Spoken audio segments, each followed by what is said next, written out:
Assalamualaikum Bre, selamat datang kembali di Guru Gembul Channel.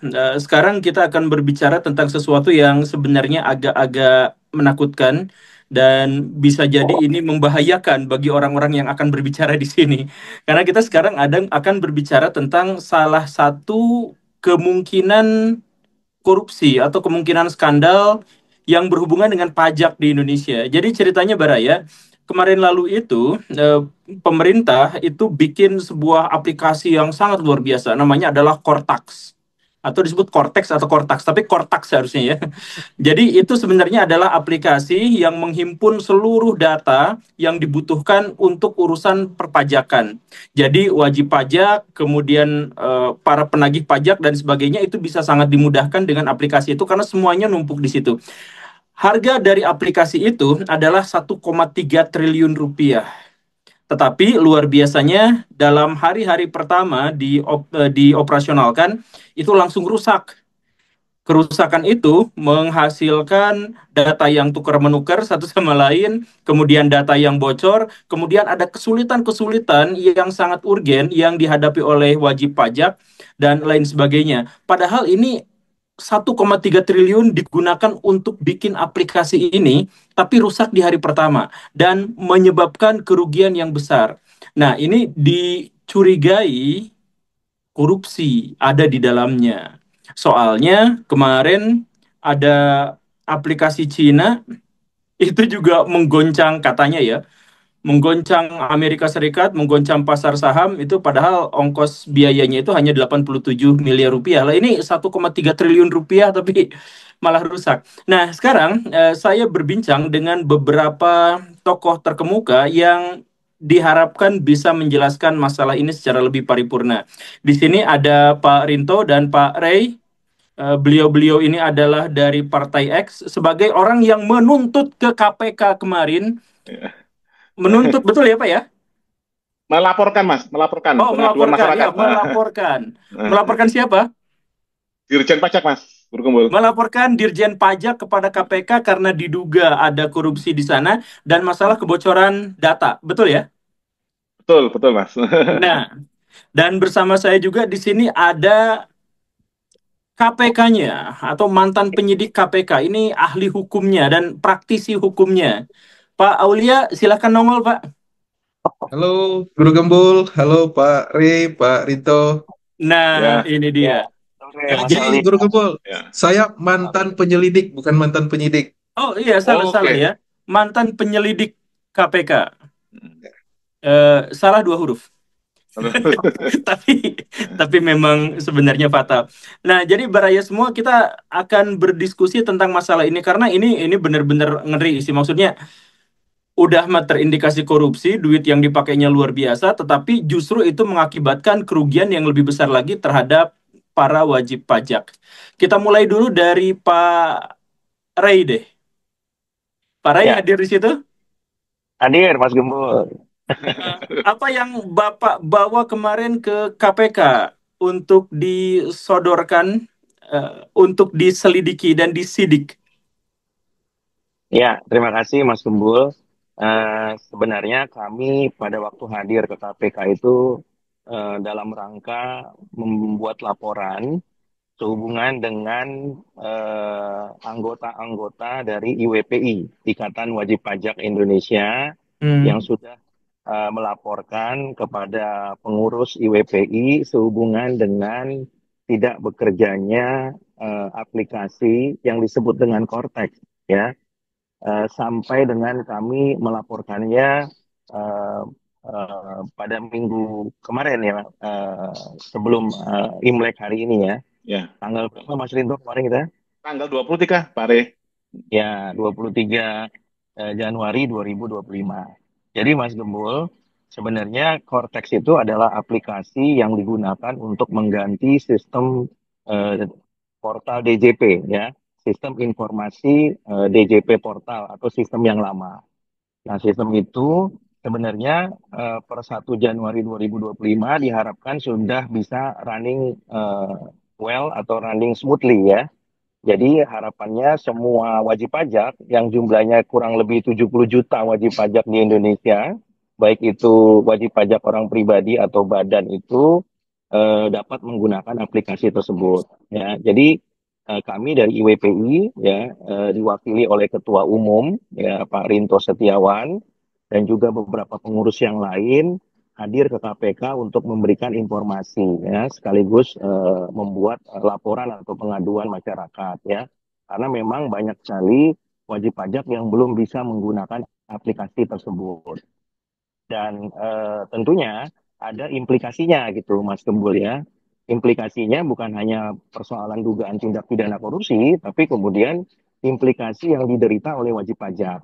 Ya, karena kalau kita bicara perpajakan, ketika aplikasi itu tidak bisa digunakan, maka konsekuensinya itu akan ditanggung oleh wajib pajak. Padahal ini bukan persoalan kelalaian atau kesengajaan wajib pajak, tapi karena Hmm. memang aplikasinya yang tidak bisa digunakan. Dan aplikasi ini sesungguhnya tanda petik dipaksakan untuk digunakan kepada wajib pajak, tapi ternyata tidak bisa dioptimalkan atau dipakai secara komprehensif dan beban kerugiannya harus ditanggung oleh wajib pajak. Nah, ini yang menjadi Oh, persoalan. maaf Maka Pak, maaf kemudian Pak. banyak ya, Dipotong sedikit. Kerugian wajib pajak tuh apa aja, Pak? Saya mohon maaf ya, dipotong ya. ya, tentu banyak Mas Gembul ya. Misalnya wajib pajak tidak bisa menerbitkan faktur pajak. Nah, kalau nggak bisa menerbitkan faktur pajak, maka tidak bisa menagih lawan transaksinya. Artinya bisnisnya terhambat. Ya, Oh, kalau bisnisnya terhambat ya tentu kan tidak mungkin bisa mendapatkan omset ya atau penghasilan. Ya, jadi nah tentu selama itu belum bisa dicetak, mm, nggak bisa nagih Mas Gembul. nggak bisa. Jadi bisnis Iya, berhenti di situ. iya begitu. Karena yang mau ditagih tidak mau membayar kalau nggak ada faktur. Yang mau menagih Oh, tidak bisa juga meminta pembayaran kalau tidak melampirkan faktur. Ya, nah itu contoh-contohnya. Ya, masih terus banyak contoh-contoh yang lain. ya yang coba yang lain lagi Pak. Kerugiannya apa? Tadi data bocor. Ya, tentu ada juga data yang bocor ya. Maksudnya WPA bisa melihat data WPB. Ya, Hmm. nah WPB sebaliknya juga begitu bisa melihat data WPC. WPB itu wajib pajak ya, wajib pajak Iya, Pak ya. wajib pajak. Wajib Iya, pajak A bisa lihat. ya, ya, datanya wajib pajak B. Jadi misalnya ada satu wajib pajak itu misalnya pemegang sahamnya itu si A, tapi yang muncul pemegang sahamnya si B. Aduh. Ya, nah, jadi kan ada kebingungan. Ini kok si B jadi pemegang saham sejak kapan gitu ya? Jadi tagihan pajaknya bisa ketukar juga Pak itu Pak. Ya itu dimungkinkan gitu ya. Oh, Kalau kalau kemudian pemegang sahamnya aja sudah bisa beda gitu. Ya, nah itu kan tidak berkaitan langsung dengan si wajib pajak A, tapi kenapa ada data wajib pajak B di situ? hmm. Ya, nah itu contoh-contohnya ya. Tapi yang lebih fatal lagi adalah ketika misalnya tadi Mas Gembul ya, misalnya si wajib pajak A apa harus menagih karena dia butuh pemasukan buat perusahaannya. Ketika kemudian dia tidak bisa menagih, maka kan bisnis itu terhambat. Kalau Hmm. dipaksakan menagih tanpa faktur, maka bisa kena sanksi administrasi. Oh iya. Ya, hukum pajaknya mengatur demikian. Ya, nah jadi ada sanksi administrasinya, misalnya 1% dari nilai transaksinya karena tidak dapat menerbitkan faktur. Nah, itu yang harus ditanggung oleh wajib pajak. Ya, karena hukum pajak itu menganut yang namanya sanksi administrasi. Hmm. Dan sanksi administrasinya itu berlaku surut. Ya, nah jadi kalau tidak dilakukan, ya argonya jalan terus.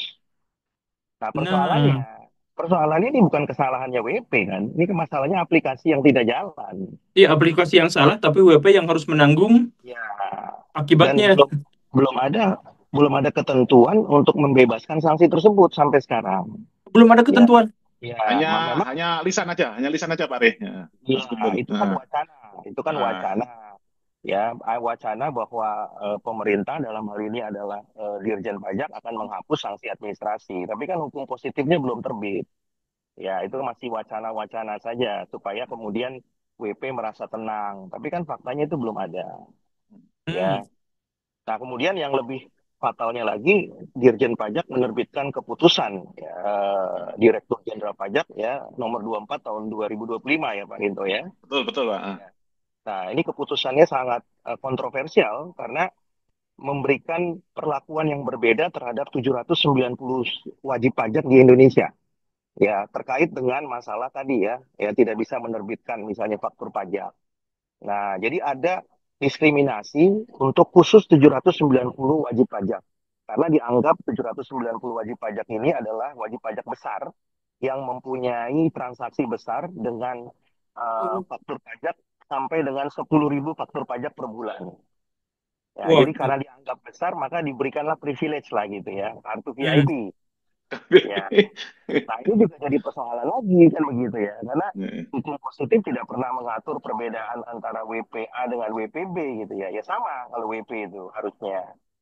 Nah itu salah satu dari dampak Cortex yang belum jalan secara optimal Mas Gembong. Pak Rinto, saya pindah dulu Ya, ke Pak Rinto, Pak. Em, oke. Bapak kan tadi baru memungkinkan ada orang-orang yang menjadi korban dari Betul. aplikasi yang gagal ini. Bapak sebagai ketua IPWI, IWPI, IWPI IWPI, Mas. ya, IUP ya, IUP. Bapak sebagai ketua IUP, pernah nggak menemukan orang yang secara langsung ini bukan diduga, tapi memang beneran udah jadi korban dari aplikasi ini? Ya, ya, terima kasih Mas Gembul. Jadi yang kami laporkan ke KPK kemarin itu salah satunya itu Mas. Jadi kami sudah juga melakukan apa macam membuat aplikasi testimoni kepada anggota kami. Itu per waktu kita lapor tanggal 23 Januari itu 62 laporan yang masuk Mas. Itu sudah kami 62 orang. 62 orang. Ya. Kalau hari ini sudah 75 orang lebih. Itu Hmm. bukti keluhan-keluhannya dari wajib pajak di seluruh Indonesia. Belum lagi bukti-bukti dari media online, berita-berita dari media online. Belum lagi bukti-bukti dari capture-capture aplikasi yang error. Jadi kemarin itu kami melaporkan Dirjen Pajak itu dengan persiapan 4 alat bukti. Mungkin nanti Mas Aulia bisa mengomentari. Ya, alat bukti pertama adalah surat, Mas. Surat tadi yang pertama adalah ya surat cap Dirjen Pajak tadi, Mas Gembul, Mas Hmm. Aulia. Cap Dirjen Pajak yang menyebutkan bahwa ada 790 wajib pajak spesial yang boleh menggunakan aplikasi yang lama, Mas. Jadi lucunya, Mas, ini Cortex kan canggih, tapi yang apa ya 790 wajib pajak Yang besar elit itu justru malah yang jadul pakainya gitu. iya betul, Mas. Iya, yang elit-elit pakai yang jadul. Iya, yang jadulnya nggak error. Nah, itu Mas, katanya Cortex-nya canggih, kok diterapkan di ini Mas, yang wajib pajak yang ini yang kecil kan lucu Mas. Harusnya kan kalau canggih yang besar dia pakai yang Cortex kan gitu Mas. Hmm. Iya betul. Nah, terus yang Yang alat bukti canggih yang buat yang elit ya, harusnya. betul harusnya. Terus Hmm. yang kedua, ini Mas Gembul, Mas Aulia, alat bukti yang kedua adalah bukti petunjuk, Mas. Jadi beredarnya bukti-bukti ini di media sosial, orang komplain tidak bisa, ini kata Pak Ari tadi tidak bisa membuat faktur pajak, tidak bisa menagih. Bahkan ada anggota kami yang sampai telepon saya itu, Mas, tiap hari ke KPP, Mas. Tiap hari ke KPP sampai mau nemui kepala kantor, Mas. Akhirnya setelah 10 hari baru berhasil, Mas, karena diprioritaskan, Mas. Tapi harus tiap hari ke kantor pajak, Mas, supaya bisa membuat faktur pajak, supaya bisa menagih. Nah, alat bukti yang ketiga itu saksi Mas Gembul, Mas Aulia. Ada saksi yang keempat adalah keterangan ahli nanti dari Pak Ari sendiri. Ya, jadi sebenarnya ada 4 alat bukti yang sudah kami serahkan kepada ini Mas bagian Dumas di KPK. Terus sebagai informasi lagi Mas ada data terbaru Mas Gembul bahwa selain 1,352 miliar tadi Triliun. triliun 1,352 triliun itu ada lagi Mas dana sekitar 300 miliar Mas. Hah? Ternyata itu dana untuk membiayai 169 pegawai Direktorat Jenderal Pajak Mas yang diberi tugas khusus untuk mengawal proyek Cortex ini Mas. Itu ada temuan terbaru Mas berdasarkan keputusan Menteri Keuangan. Oh, ini keputusan saya baru tahu Pak. Keputusan Menteri Keuangan mengeluarkan dana sampai 300 miliar rupiah untuk para 100 pejabat. 169 orang yang ikut membantu dalam pelaksanaan proyek Cortex ini Mas. Lah kan harusnya udah selesai 1,3 tuh udah selesai semua harusnya kan? Seharusnya, Enggak sih? tapi ternyata ada internal yang ditunjuk khusus untuk mengawal kontes ini dan itu nilainya 300 miliar Lah buat lebih Mas. lah buat apa ini 169 orang? Jadi angkanya kontak ini yaitu menghabiskan sekitar 1,6 triliun kalau totalnya Mas Gembul. Ya, jadi 1,6 triliun aplikasi yang melibatkan sampai ratusan tenaga ahli, pegawai tapi rusak di hari-hari pertama pelaksanaan. Betul, betul Mas. Itu sebabnya kami laporkan kepada KPK, Mas Aulia. Karena Pak, ya. sebelum kami lapor ke KPK itu, Mas, kami di beberapa media itu kami IWPI dikomplain sama namanya Pak Iwan Juniardi. Ternyata beliau adalah Pimpronya, Mas. Pimpronya dari proyek Kortek ini. Beliau menjabat staf ahli Menteri Keuangan di bidang peraturan perpajakan, hukum dan perpajakan. Nah, itu mengatakan bahwa kenapa IWPI tidak ngomong dulu ke kami dulu. Kok langsung lapor-lapor ke KPK, walaupun beliau mengatakan itu hanya IWPI. Padahal tanggal 9 Januari kami sudah bersurat kepada Menteri Keuangan agar proyek ini dihentikan dulu, pakai yang lama dulu, gitu loh Mas. Ya, Karena yang karena yang lama stabil Mas, tidak ada masalah, gitu loh Mas, Mas Gembul. bahkan yang Nah, elit masih pakai itu kan ya? betul, yang ini pakai yang lama Mas sekarang. Nah, jadi Pak salah satu, Aulia, salah satu Pak alat Aulia tadi ada surat tadi Mas. Ya, salah satu alat bukti tadi Cap 24 tahun 2025 yang mengatakan bahwa 790 wajib pajak ini spesial, itu loh Mas. Oke, Pak Aulia ada tanggapan nggak Pak? Ini dari KPK-nya nih. Oke, terima kasih, Guru Gembul. Saya Ya, menyimak tadi apa yang disampaikan oleh Pak Re sama Pak Rinto. Menarik sekali memang soal Cortex ini. Saya juga mengikuti di media ya, karena di sosial media itu begitu banyak dibahas. Bahkan hari ini orang membandingkan DeepSeek dengan Cortex. Iya. Ya, DeepSeek cuma butuh 5 juta US dollar, Cortex butuh anggaran sampai 200 juta US dollar. Nah, cuma saya ingin masuk karena isu-isu korupsi ya. Karena ya, saya masuk di isu korupsi, saya bukan perwakilan KPK, saya klarifikasi lagi. Saya betul, sebagai betul. mantan penyelidik KPK. Ah, Nah, jadi apa yang disampaikan oleh Pak Re, oleh Pak Rinto, itu menarik sekali. Cuma ketika kita bicara tentang korupsi, kita harus bicara tentang delik nih, eh, Guru Gembul. Jadi ada 7 jenis delik korupsi, Bapak Ibu sekalian, Bapak-Bapak sekalian. Yang pertama itu tentang terkait dengan dugaan terkait kerugian keuangan negara, delik kerugian keuangan negara. Nah, ini yang paling banyak dipahami oleh masyarakat kita bahwa korupsi itu terkait dengan kerugian keuangan negara. Nah, ini ada di pasal 2 dan pasal 3 Undang-Undang Tindak Pidana Korupsi. Kalau dari apa yang disampaikan tadi, saya menyambungnya ke sini nih. Dugaan terkait dengan kerugian keuangan negara. Yang kedua tuh delik suap, ketiga delik penggelapan, keempat delik pemerasan, kelima perbuatan curang, benturan kepentingan, dan gratifikasi. Nah, kalau kita bicara konteks pelaporan ke KPK, maka KPK ketika tadi Pak Rinto, Pak Rey melapor ke KPK pada hari Jumat lalu, membawa sedemikian bukti-bukti yang disampaikan tadi, itu kan masuk ke Direktorat Penerimaan Laporan dan Pengaduan Masyarakat, atau dulu biasa dikenal dengan Direktorat Dumas KPK. ya, Nah, biasanya dari sana di Direktorat Dumas, mereka akan melakukan telaah. betul. Telaah itu apa yang ditelaah? Apakah laporan ini pertama benar terkait dengan dugaan terkait dengan tindak pidana korupsi? Karena banyak juga laporan masuk ke KPK, ternyata laporan itu bukan korupsi, misalnya maladministrasi atau dugaan lainnya. Nah, itu akan ditelaah oleh apa namanya fungsional di Direktorat Pengaduan Masyarakat KPK, apakah ini ada korupsi atau tidak.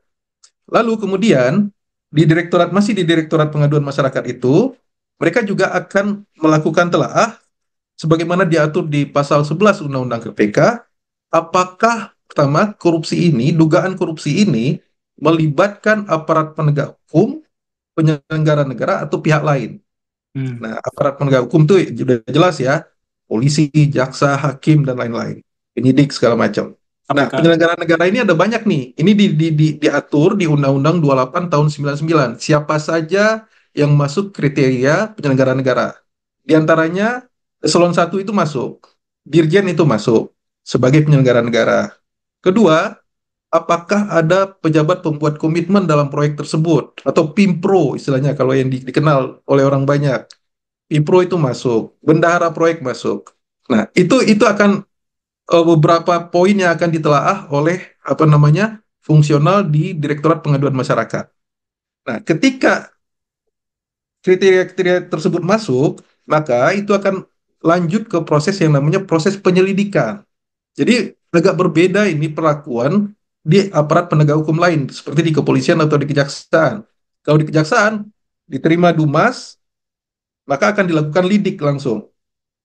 Tapi kalau di KPK ditelaah dulu kalau ini korupsi segala macam, baru dilakukan penyelidikan. Nah, di penyelidikan ini biasanya prosesnya panjang karena KPK di undang-undangnya diatur bahwa dalam proses penyelidikan KPK itu mencari dua bukti permulaan yang cukup. Ini hampir sama dengan dua alat bukti, dua barang bukti. Nah, apakah bukti terkait dengan dugaan pasal yang diduga tersebut, misalnya contoh, misalnya dari apa yang disampaikan tadi, saya menangkapnya dugaannya kemungkinan pasalnya pasal 2 atau pasal 3. Nah, di sana akan ditelaah, dicari buktinya, dicari bukti-bukti terkait dugaan pasal 2 atau pasal 3. Pasal 2, pasal 3 itu terkait dengan kerugian negara. Ada perbuatan melawan hukum di sana. Pasal 3-nya ada perbuatan menyalahgunakan kewenangan yang menguntungkan diri sendiri, orang lain, atau suatu korporasi. Nah, jadi itu secara umum prosesnya. Jadi eh, sekarang kan karena baru proses pengaduan, kalau menurut saya ini masih proses awal ya, masih terlalu jauh, masih begitu jauh ke depannya. Apakah ini korupsi atau tidak? Itu saya belum bisa komentar. Tapi ini domain dari dari KPK, dari Direktorat Pengaduan Masyarakat untuk menelaah laporan yang disampaikan oleh Pak Rinto dan Pak Rey. Jadi itu dulu mungkin bisa dielaborasi lagi selanjutnya. Baik, baik.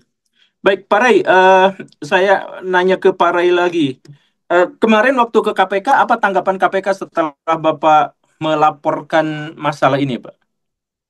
Ya, terima kasih Mas Gembul. Ketika kami hadir di KPK, tentu kami diterima oleh petugas bagian penerimaan pengaduan atau laporan, dan kami cukup lama berbincang di sana, Mas Gembul ya, kurang lebih sekitar 1 jam lebih ya, Pak Rinto ya. Ya, sekitar 1 jam. Nah, dan kami sudah menyampaikan preliminary introduction kepada penerima laporan ya sehubungan dengan Korteks ini, dan kami sudah menyampaikan juga satu budel berkas ya Mas Gembul, ya itu cukup tebal.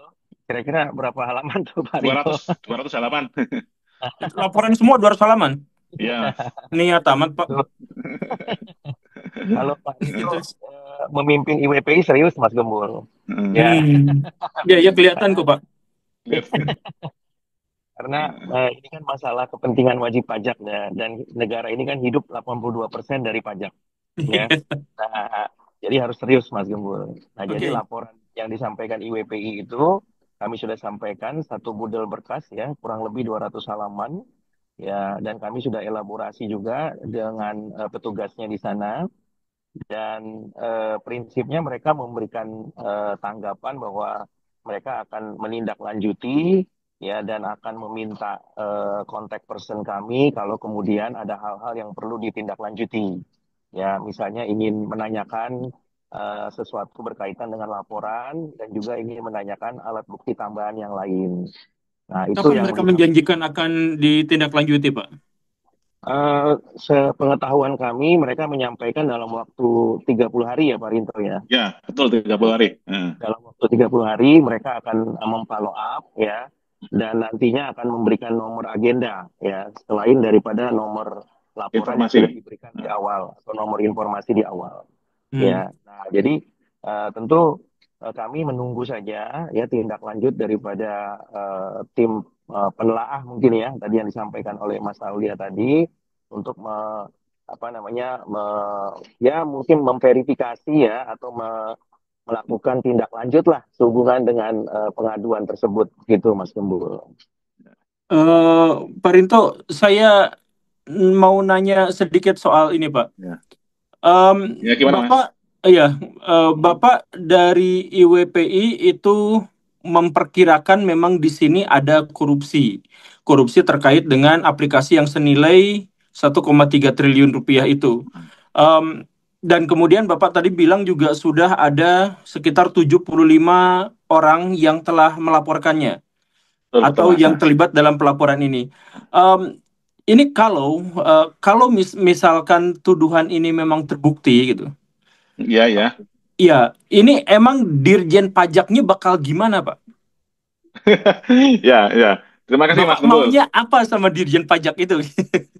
Jadi kemarin saya sampaikan ini sebagai informasi Mas Aulia, kami memahami Mas, KPK sekarang beda dengan KPK setelah ini Mas amandemen Undang-Undang KPK tahun 2019. Kami Bedanya memahami. gimana Pak? Ini kok nuduh-nuduh gini Pak? KPK sekarang jadi ASN Mas, jadi ASN. Sementara yang kami laporkan adalah Dirjen Pajak yang Nah, membawai 82% APBN, nah itu yang maksud mendapatkan saya. uang pajak 82%, dan di atasnya Dirjen Pajak adalah Bu Menteri Keuangan langsung Bu Sri Mulyani. Nah, jadi kami memahami. Jadi laporan kami kemarin justru saya sebaliknya Mas. Seharusnya memang KPK takut pemerintah Dirjen Pajak. Nah, itu sewajarnya. Tapi kalau KPK ini berani, wah itu luar biasa. Tapi kalau takut ya itu memang sewajarnya memang takut. Karena Enggak, undang-undang Bapak, KPK sendiri. saya garis bawahi. Jadi karena KPK itu adalah ASN, maka KPK itu dibiayai, dikasih gajinya itu adalah sama Menteri Keuangan, yang Menteri Betul, Keuangannya itu mendapatkan dari 82%-nya diantara dari pajak. betul Mas. Dan karena itu maka dalam pikiran Bapak pesimis kalau KPK berani ngoprek-ngoprek Dirjen Pajak. Sangat betul sekali Mas Guru Gembul. Ini ada penyelidik KPK-nya, ada gimana ini Jadi Pak? gini Mas. Jadi gini Mas. Saya ini wajib pajak Mas. Saya adalah rakyat pemegang kedaulatan. Sekarang Ya. harus dibalik dulu. KPK ini pembantu rakyat Mas. Mau nggak? Makanya saya ngomong wajar kalau KPK takut karena undang-undangnya udah di amandemen zamannya Pak Jokowi, Undang-Undang KPK tahun 2019. Gitu Mas. Apa itu Sekarang undang-undang lebih jelasnya yang tadi itu? ya Bahwa Undang-Undang KPK KPK. sekarang ASN lah, intinya ASN. Mungkin Pak Mas Aule yang udah tahu. Makanya tadi gini Mas, sesimpel ini aja Mas, kasih analogi Mas. Tadi Mas Aule sudah menyampaikan bahwa ada Dipsik yang cuma 87 miliar gitu loh Mas. Kortek 1.600 miliar gitu Mas. Iya. Makanya goyonan kami tadi tim IT, tadi saya meeting dengan tim IT, lebih baik bikin AI yang bisa buat aplikasi Kortek gitu loh Mas. Mungkin 100 miliar sudah selesai itu loh. Iya, 100 miliar selesai. Saya kemarin bikin aplikasi selesai 10 juta, Pak. Aplikasi kecil. Lah, contohnya gini Mas. Ibarat kata ini adalah pembangunan proyek jalan raya Mas. Lah, saat diserah terimakan, seminggu kemudian langsung lubang-lubang. Sangat gampang sekali KPK masuk Mas. Gak usah logika yang ini, mohon maaf, saya mengajarin penyelidik mantan penyelidik Mas Aulia karena saya rakyat pemilik kedaulatan. Betul Mas. Wah, Pak, Nah, kok gitu-gitu. Iya, terus. ini wajib pajak ini kasihan Mas. Nuansanya ini kalau Kortek ini nggak lancar Mas, ini nanti yang didenda wajib pajak, dan dendanya pajak itu ngeri loh Mas. Ada yang ditarik 1%, ada yang 2% per bulan. Siapa yang mau tanggung jawab Mas? Karena sekarang belum ada regulasi yang mengatur Mas. Jadi nanti denda pajak itu Mas, nanti saat diperiksa pajak 2-3 tahun kemudian Mas Gembul. Dan itu sudah terjadi saat COVID kemarin Mas. Katanya ada relaksasi pelaporan pajak. Ternyata saat diperiksa 2-3 tahun kena denda lagi Mas, teman-teman wajib pajak gitu loh Mas. Jadi ibarat kata ini, teman-teman tadi mengibaratkan ini Mas, kita ini beli mobil Mercedes-Benz, ternyata dapatnya ini Avanza dan rusak gitu loh Mas. Iya gitu. Dan rusak. Nah, Bapak ngata-ngatain Avanza jelek, Pak. Aduh. Enggak, kelasnya Mas, bukan Avanza jelek. Maksudnya belinya BMW, dapatnya Avanza, dan saat dipakai di 1 bulan pertama rusak sampai sekarang, Mas Gembul. Dan itu sangat gampang sekali Mas. Makanya saya bilang kalau berani itu loh Mas, karena kita melaporkan ke KPK ini sebagai catatan Mas Aulia ya. Itu Pak Tessa Mahardika itu mengatakan di media bahwa KPK siap mengusut kasus Kortek ini kalau ada masyarakat yang lapor gitu Mas Gembul. Ada asbabun nuzulnya Mas, ada cerita sebelumnya Mas. Oke, berarti ini langsung ke Pak Aulia, Pak. Ini serius, ini kalau misalkan Pak Rinto ngajak-ngajak yang aneh-aneh seperti itu di luar koordinasi dengan saya sama sekali nggak kepikiran. Pak Aulia, ini gimana nih, ada tantangan semacam ini bahwa KPK sewajarnya tidak akan berani menyinggung Dirjen Pajak dan tidak akan mengurusi korupsi ini walaupun sudah kelihatan dengan mata kepala sendiri. Maksudnya yang terlihat itu adalah bahwa nominal yang dikeluarkan untuk bikin aplikasi ini sebegitu besar tapi langsung rusak pada hari-hari awal pengaplikasian, itu kan udah indikasi jelas bahwa itu adalah korupsi. Kenapa nggak diselidiki ya? Gitulah kurang lebihnya. Kok harus menunggu masyarakat itu Mas? Kenapa harus menunggu masyarakat lapor gitu? Ya, makasih Guru Gembul. Saya menarik sekali apa yang disampaikan oleh Pak Re dan Pak Rinto, dan sewajarnya saya pun sebagai masyarakat, sebagai pembayar pajak juga, saya juga patut menduga ada dugaan korupsi. Karena kan pertama tadi anggarannya cukup besar, ya, triliunan rupiah. Kedua, ketika baru seperti yang disampaikan oleh Pak Rinto, ketika diresmikan 1 Januari dan itu dijalankan, ternyata banyak error dan masyarakat, terutama wajib pajak ya, itu terkendala ketika baik itu mencetak faktur pajak maupun menggunakan aplikasi-aplikasi yang lain yang ada di dalam aplikasi tersebut. Nah, makanya saya sangat mengapresiasi sekali apa yang disampaikan oleh Pak Rinto dan Pak Rey dengan melaporkan itu ke KPK. Dan saya sedikit koreksi juga tuh apa yang disampaikan oleh jubir KPK, Tessa Mardika itu kurang pas. Oke. Karena KPK tidak seharusnya menunggu laporan. Ya, zaman kami di KPK, ketika ini menjadi pembicaraan masyarakat, menarik perhatian masyarakat, maka KPK itu bisa melakukan proaktif investigasi tanpa harus menunggu. Betul. Nah, karena ini pertama ini anggarannya besar ya, seperti disampaikan oleh Pak Rinto dan Pak Rey tadi ya. Kedua, ini menarik perhatian masyarakat. Anggaran besar itu kan sesuai karena kewenangan KPK, sekurang-kurangnya 1 miliar nilai pengadaannya, kerugian negaranya.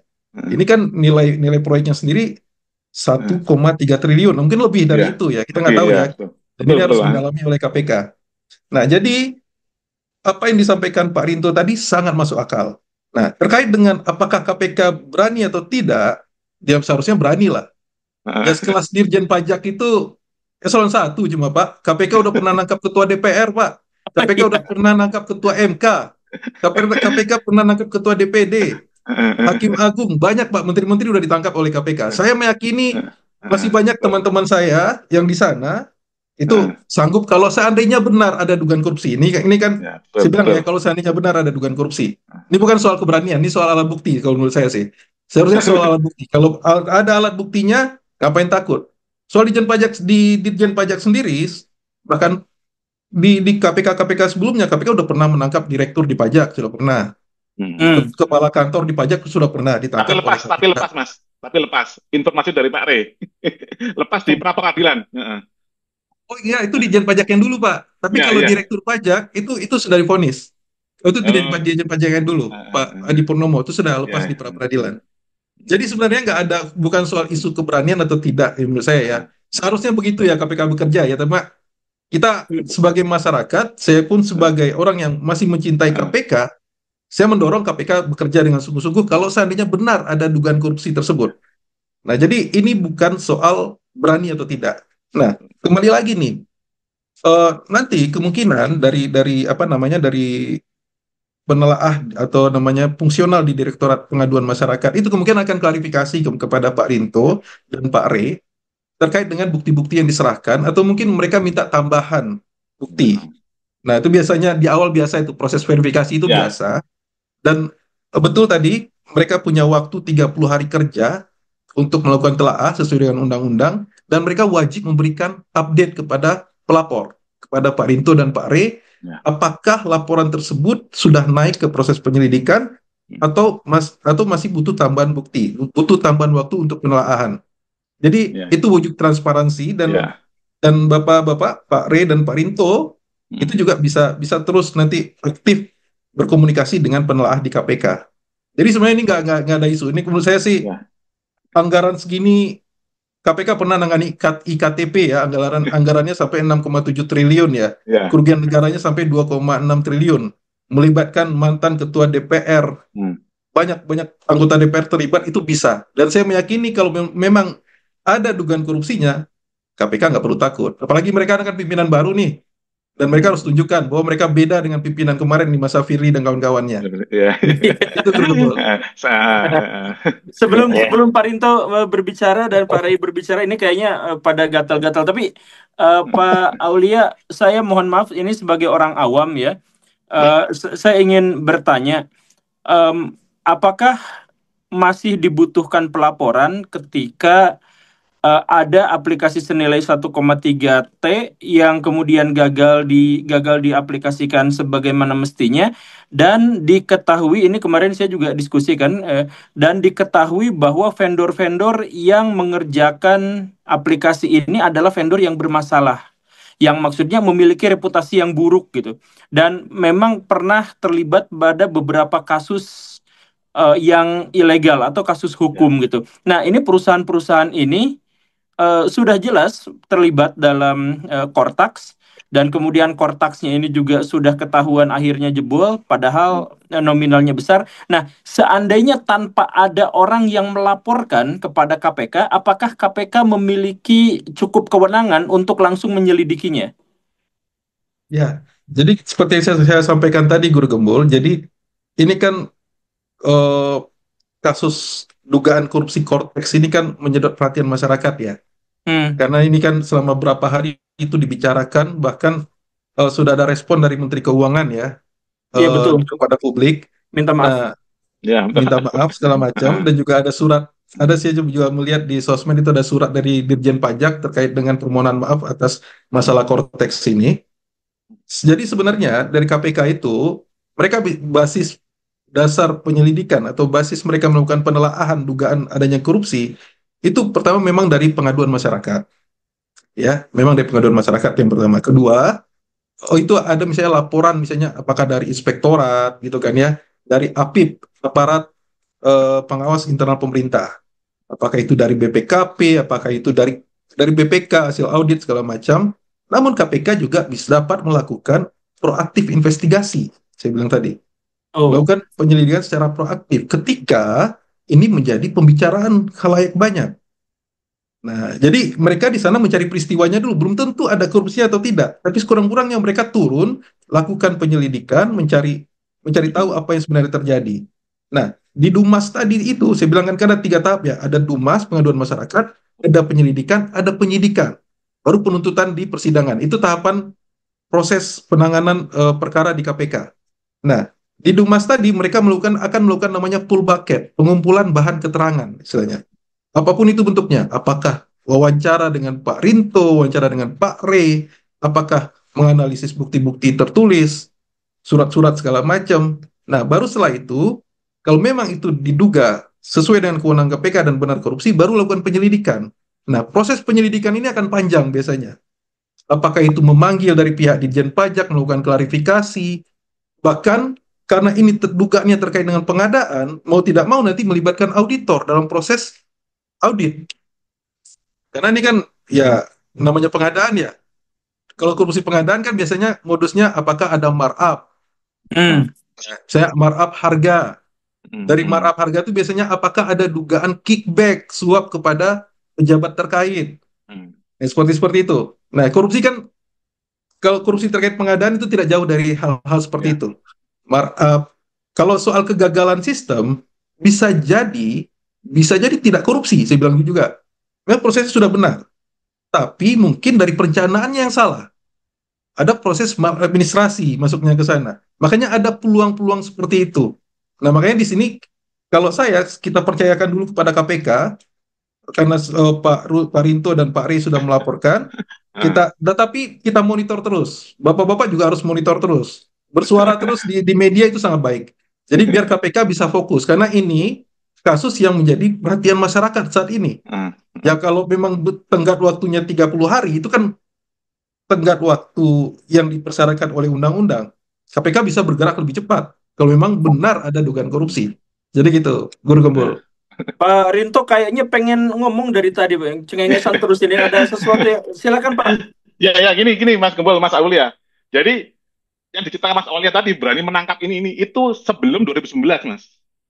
Jadi kami itu sudah amati, Mas. Sebelum 2019 itu KPK memang 2000 berapa? seperti sebelum 2019 revisi undang-undang KPK yang baru, Mas. Emang Terus bisa dijelaskan revisi undang-undang yang dimaksud itu apa, Pak? Yang terkait dengan masalah ini sampai Bapak itu meragukan KPK berani ke pajak gitu. ya mungkin nanti kalau itu undang-undang ASN mungkin tadi Pak Arif bisa lebih jelas. Intinya sekarang KPK itu sudah jadi ASN, Mas. Poin penting kan di sana. Nah, yang ini menanggapi tadi, Mas. Ini sebenarnya tadi Mas Aulia mengarahkan akan diarahkan ke maladministrasi pelayanan publik itu bahkan dari petugas Dumas, Pak Re, ya sudah mengatakan seperti itu. Kami sudah paham, Mas. Arahnya ini teman-teman KPK juga kenal juga, Mas. Walaupun Mas Aulia ini udah keluar dari KPK kan mungkin punya WA-nya, Mas, dari tim penyelidik yang ini. Dan itu memang akan diarahkan ke maladministrasi pelayanan publik, Mas Gembul. Nah, terus yang selanjutnya yang perlu dicatat, Mas, kerugian pajak ini bukan hanya aplikasi aja, Mas. Karena wajib pajak tidak bisa membuat faktur pajak, itu tidak ada uang yang masuk ke negara, Mas. Itu ngitungnya gimana itu, Mas? Udah pasti kerugian negara, Mas. Makanya saya bilang nggak sepantasnya tim dari penelaah atau dari Dumas KPK itu takut. Tapi kalau berani, saya apresiasi Mas sebagai rakyat Indonesia. Luar biasa, berarti dia tidak berani melampaui kewenangannya sesuai dengan Undang-Undang KPK yang revisi. Seperti itu, Mas Gembul. Jadi kerugian negaranya itu banyak, Mas. Karena orang nggak bisa buat faktur, uang nggak bisa masuk ke kas negara, Mas. Terus, ya apa lagi, Pak? Ya kan pendapatannya kan nggak ada yang masuk, Mas, Oh iya. pendapatan negaranya, Mas. Ngitungnya gimana? Berapa orang yang terzolimi itu, Mas? Terus kerugian waktu, wajib pajak yang harusnya kerjanya itu sampai sore, sekarang ada yang sampai malam. Gitu, Mas. Kalau kita ngomong ke Islam, Mas, itu kan demi waktu, demi masa, Mas. Allah berfirman seperti itu. Dan itu rupanya dari pejabat-pejabat kita yang sekarang itu. Wah, waktu kan nggak penting. Itu kan kamu walaupun kamu sampai malam, ya urusan kamu gitu. Kalau kamu nggak bisa membuat faktur pajak, kamu tak denda kan gitu loh, Mas. Yang ada Ah, di pikiran seperti itu, Mas. Itu yang menyebabkan kegelisahan kami. Bahkan saya gini, Mas. Ini pernyataan saya bisa dicantumkan di teman-teman KPK. Kalau aplikasi dikembalikan yang lama, saya cabut laporan, Mas. oh Udah gitu. selesai, Mas. Iya. Makanya saya bilang, Mas, intinya saya hanya membela wajib pajak di seluruh Indonesia supaya bisa melaksanakan kewajiban perpajakan dengan baik. Kalau Nggak, dikembalikan tapi ke yang lama, saya cabut laporannya. Saya nggak peduli. Walaupun itu korupsi berapapun, nggak peduli saya, Mas. lah berarti Walaupun ini walaupun saya juga ada dengar, Mas. Kemarin laporan yang saya masukkan, itu ada dengar saya selentingan ada suap 500 miliar. Itu saya sampaikan kemarin, Mas. Mas Aldi kan nggak apalagi tahu, Mas. suap 500 miliar itu apa, Pak? Ya ada, Mas. Ada orang-orang, Mas. Karena kan saya ini sebenarnya kerjaan saya di pengadaan barang dan jasa pemerintah, Mas Aulia. Jadi saya paham, Mas. Nggak, maksudnya gini, Pak. Mohon maaf ya. Ini kan bakal disampaikan ke ruang publik nih. Jadi Betul, yang betul. ada suap 500 miliar itu di mana, Pak? Di proyek ini, Mas. Di Tapi kan proyek kita apa? kan di proyek Kortek ini Ini ada kan indikasi udah kan. 1,3 triliun. Terus ditambah Hmm. 300 miliar. Nah, Oh terus ini enggak, Mas, 500 apa ini? dari 1,3 tadi itu loh, Mas. Dari 1,3 Oh. tadi itu kan bukan lagi, Mas. Dari Oh, 1,3 jadi ini. dari 1,3 triliun yang dibuatkan Hmm. aplikasi itu sebenarnya 500 miliar diantaranya adalah suap. Ya, saya dengar ada isu seperti itu anggota kami yang melaporkan gitu, Mas. Ada ada ada Ya, bukti nggak, Pak? ya nggak mungkin ada bukti, Mas, seperti itu, Mas. Nanti Mas, itu kewenangannya KPK, Mas. Makanya saya bilang KPK berani apa enggak? Oh. Kalau saya yang itu, Mas, ya KPK saya bubarin, Mas. IWP aja yang saya selidik sendiri, Mas. Jadi oke. Jadi ada selentingan bahwa di antara 1,3 triliun rupiah itu 500 miliar diantaranya adalah suap Betul, dan Mas. minta KPK untuk menyelidiki ini juga gitu kan. Saya tahu ini sudah 6 bulan yang lalu, Mas. Tapi pada Saya tahu bagian ini sudah 6 bulan yang lalu, tapi kan karena saya kan juga vendor pemerintah, Mas. Saya nggak bisa lapor kalau nggak ada bukti. Kalau aplikasinya itu running well, saya nggak akan lapor, Mas. Saya kan bilang, kalau aplikasi Korteknya running well, saya nggak akan peduli, Mas. Walaupun ada korupsi sekian. Oh, negara kita nyatanya memang takut, Mas. Sekarang kalau mau saya buka lagi, Mas, untuk pelaksanaan Kortek itu membuat Perpres 40 tahun 2018. Dan itu dia bypass dari Undang-Undang Dasar 45 langsung ke Perpres tanpa melalui Undang-Undang dan PP. ya Cortex itu nggak pakai ini ya, langsung perpres ya. Semua sama, Mas Guru Gembul modelnya, Mas. Sama dengan proyek PSN yang kemarin sampai laut itu sama semua, Mas. Itu backingnya presiden langsung, Mas. Mungkin Pak Rey bisa komentari, Pak Rey. Ini jadi meluas Ya, nih, saya jadi Pak Rey silakan Pak Rey, tapi saya jadi punya pikiran yang muter-muter ini. Pak Rey silakan terima lanjutkan. kasih. Ya, Mas Gembul. Jadi kalau kita bicara Cortex ya, tadi sudah disampaikan malam ini kan diskusi kita mengenai dugaan tindak pidana korupsi ya. Hmm. Nah, tadi sudah disampaikan oleh Mas Aulia fokusnya KPK memang kepada ranah korupsi. Tapi sebenarnya ada dugaan tindak pidana lain ya kalau kita bicara Cortex ya. Contohnya tadi kebocoran data itu berkaitan dengan tindak pidana perpajakan yang diatur di Undang-Undang KUP. Pasal 34 ayat 1, Jungto pasal 41 ayat 1 Undang-Undang KUP. Nah, jadi eh, dampaknya bukan hanya tipikor, tapi meluas ke ranah pidana perpajakan. Yang kedua, bukan saja itu merupakan dugaan tindak pidana perpajakan, juga ada dugaan tindak pidana pelanggaran pelanggaran Undang-Undang Perlindungan Data. Ya, jadi Oh iya. di dalam Undang-Undang Perlindungan Data itu juga berkaitan ya, karena memang ini data wajib pajak yang harus dijaga oleh Dirjen Pajak kerahasiaannya. Dan Undang-Undang mengamanatkan ya bahwa data wajib pajak itu hanya bisa dikuasai oleh pemerintah, dalam hal ini adalah Direktur Jenderal Pajak ya. Jadi 70 juta wajib pajak itu datanya dikuasai oleh pemerintah, yaitu dalam hal ini adalah Direktur Jenderal Pajak ya.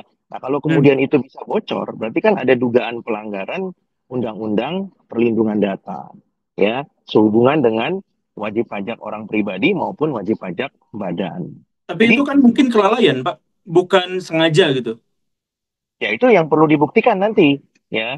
Kalau kemudian itu ternyata tadi yang Pak Rinto katakan itu bahwa apa menurut orang IT nggak seharusnya begitu ya kan. Nah, apakah itu kelalaian?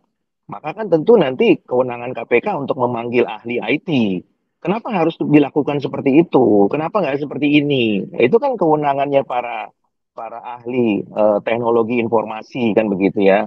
Kenapa sudah mahal tidak efektif? Kenapa sudah Hmm. mahal tidak efisien?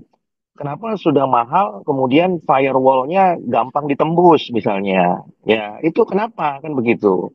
Nah, itu Iya. silakan silakan diteliti, itu kewenangannya KPK. Tapi yang saya mau katakan, konteks itu tidak kemudian dipersempit hanya kepada dugaan tindak pidana korupsi. Ya memang ranahnya KPK, kejaksaan, kepolisian untuk menyidik dugaan tindak pidana korupsi. Tapi yang saya mau katakan ada dugaan tindak pidana lainnya sehubungan dengan peristiwa yang terjadi dalam konteks ini. Ya, nah Oke. kemudian itu catatan saya yang pertama. Yang kedua yang cukup menarik tadi yang Mas Aulia katakan bahwa sebenarnya KPK itu kan bisa bertindak tanpa harus menunggu laporan masyarakat. Ya, sebenarnya IWPI yang diketuai oleh Pak Rinto itu berharap IWPI tidak perlu membuat pengaduan atau laporan ya. Harapannya dengan hebohnya Cortex per 1 Januari 2025 ya, tentunya ini sudah menjadi atensi khusus buat KPK. Kenapa begitu Mas Gembul? Karena bayangkan saja target pajak itu katakanlah 2.500 triliun. Ya, kalau Hmm. kita bagi 12, maka setiap bulannya rata-rata itu pemerintah dalam hal ini Dirjen Pajak harus mencari target itu kan sekitar berarti sekitar 100, 2.500 dibagi dua ya. Berarti 12, berarti ya sekitar 200, 200. 200 triliun ya. Nah, kurang lebihnya. Nah, sekarang kalau dari awal saja sudah heboh begini, berarti sebenarnya kan ada dampak kepada penerimaan negara ya. Iya. Kenapa? Karena wajib pajak tidak bisa membayar, melaksanakan kewajiban perpajakan. Nah, kenapa Hmm. tidak bisa membayar? Karena bisnisnya tidak lancar. Kenapa tidak lancar? Ya karena tersendat dengan masalah perpajakan. Ya, jadi kan ini kan masalah yang berputar-putar aja, ya kan? Ini kan Iya. siklus yang di situ-situ saja jadinya ya. Nah, jadi menurut saya, hemat saya, seharusnya kalau sudah menjadi atensi, tentunya tidak perlu menunggu laporan masyarakat, ya. Nah, tentunya harus ditindaklanjuti. Tapi karena KPK kemudian sudah memberikan sinyal, ya, yang disampaikan Pak Rinto tadi bahwa ada rilis dari KPK yang disampaikan oleh Pak Tesa, ya, siapa yang bisa melapor maka KPK menindaklanjuti, maka IWPI kemudian ya ini gayung bersambut lah kan begitu ya kan ya, Hmm. harusnya kan nggak perlu gayung bersambut gitu ya kalau sudah menjadi atensi publik gitu loh Mas Gembul ya. Nah Eh, itu yang oke. disayangkan tentunya ya, tapi apapun itu karena sudah terjadi IWPI merespon karena IWPI peduli dengan 70 juta wajib pajak, IWPI peduli dengan target penerimaan negara dari pajak. IWPI Oke. peduli dengan backbone 82% keberlangsungan negara dari pajak. Begitu Mas Gembul. Ya. Wah, jadi iklan IWPI. Tapi ini Pak, Pak Rai dan Pak Rinto, sebelum nanti ke Pak Aulia lagi. Eh, tapi saya minta ke Pak Rai dulu. Tadi sebenarnya Pak Rinto itu berkali-kali menyebut nama Bapak itu karena arah dari Pak Rinto itu sekarang adalah konspirasi, kemufakatan jahat di antara elit-elit politik di Indonesia. Jadi tudingannya itu ke arah sana sebenarnya. Di mana misalkan tadi bahwa Kortax itu Hmm. itu tidak pakai itu langsung kepres Ya, perpres perpres, betul, betul. perpres Nah, gitu ya, langsung nah, perpres dan nggak ada kaitannya ke atas gitu. Kemudian ya, tadi Pak Rinto juga menyebut bahwa ada revisi Undang-Undang KPK di era pemerintahan Pak Jokowi. Ya. Dan itulah yang akhirnya bikin banyak sekali kasus-kasus di Indonesia, termasuk juga masalah PIK 2. Nah, Ya, betul. ya. Nah, ini Pak Rinto tadi itu ngomong seperti itu, kemudian nanti biarkan Pak Rey yang Are, menjelaskan. ya. Nah, Pak Rey, apa maksud Eh, detailnya tuh gimana ini? Ini hukumnya dari atas ke bawah, kemudian tiba-tiba langsung ke Perpres gitu, kemudian ada indikasi-indikasi kemufakatan jahat di kalangan elit, itu bagaimana penjelasannya, Pak? Ya, jadi Mas Gembul, kalau kita bicara pajak ya, tentu pajak itu punya hukum. Itu yang disebut dengan hukum pajak ya. Kalau sistemnya disebut dengan hukum perpajakan. Ya, kita tahu konstitusi kita udah mengatur dengan jelas di pasal 23A bahwa pajak dan pungutan lain yang bersifat memaksa diatur dengan undang-undang. Ya, jadi semuanya harus diatur dengan undang-undang. Bahwa kemudian ada turunannya itu mengatur hal-hal yang bersifat teknis. Nah, tadi Pak Rinto sudah sebutkan sebenarnya korteks, Mas ya. Korteks itu bahasa Inggris. ya. Ya, kalau kita bicara hukum positif kita tidak pernah mengenal bahasa Inggris. Ya. Nah, pasti menggunakan bahasa Indonesia. Bahasa Indonesianya adalah sistem inti administrasi perpajakan. Siap, Ya. siap, disingkat siap. Disingkat Oh, dengan siap. siap. Ya. Lalu lebih enak siap ya? Siap. Nah, tapi bukan siap gerak, Mas Gembul ya. Nah, karena geraknya belum ada. Ya, nah, persoalannya Mas, ya ketika kita bicara korteks ini, ada dasar hukum yang mengatur yaitu Perpres 40 2018. Nah, Perpres 40 2018 ini sebenarnya mengatur mengenai pengadaan daripada korteks atau siap. Ya. Nah, masalah kemudian penggunaannya itu belum diatur dalam hukum positif. Nah, kita tahu bahwa hukum positif di bidang perpajakan yang mengatur segala sesuatu di luar pengadilan itu diatur di undang-undang yang namanya KUP, Ketentuan Umum dan Tata Cara Perpajakan. Contoh misalnya Mas Gembul, pemeriksaan pajak. Ya, itu nggak gampang semua orang bisa diperiksa. Nggak gampang semua perusahaan bisa diperiksa. Ya, karena sudah diatur dengan tegas dalam undang-undang mengenai pemeriksaan pajak. Di pasal 31 ayat 1 Undang-Undang KUP jelas mengatur pemeriksaan pajak diatur lebih lanjut dengan peraturan Menteri Keuangan. Jadi, pemeriksaan pajak itu sudah ditegaskan frasenya dalam undang-undang. Teknisnya itu diatur dalam PMK atau peraturan Menteri Keuangan. Nah, persoalannya korteks ini atau siap ini, nah ini tiba-tiba ujuk-ujuk itu lahir gitu ya. Kemudian semua wajib pajak dipaksa menggunakan korteks. Sementara undang-undangnya tidak pernah menyebutkan frase siap. Ya. Nah, sehingga tiba-tiba muncullah Perpres. Tadi saya katakan Perpres itu pengadaan. Nah, teknisnya muncul PMK. Ya Pak Rinto ya. PMK 81 tahun 2024. 2024. Ya, PMK 81 ini, Mas Gembul, ini adalah hal-hal yang bersifat teknis yang diatur oleh Peraturan Menteri Keuangan sehubungan dengan korteks. Ya, atau siap tadi.